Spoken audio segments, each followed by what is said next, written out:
YCP అధినేత YS Jagan బంధువుల వివాహం చెన్నైలో ఘనంగా జరిగింది.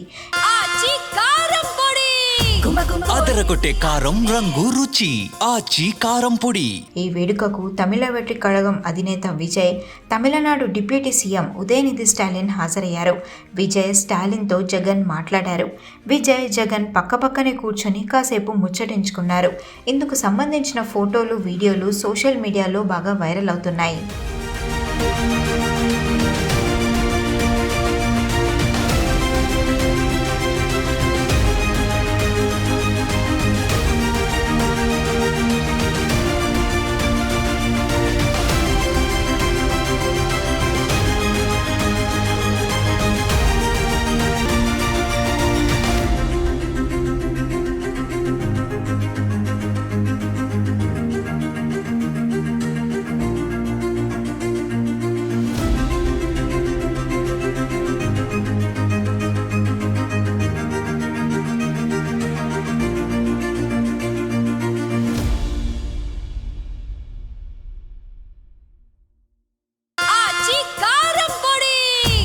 అదరగొట్టే కారం రంగు రుచి ఆచి కారం పొడి.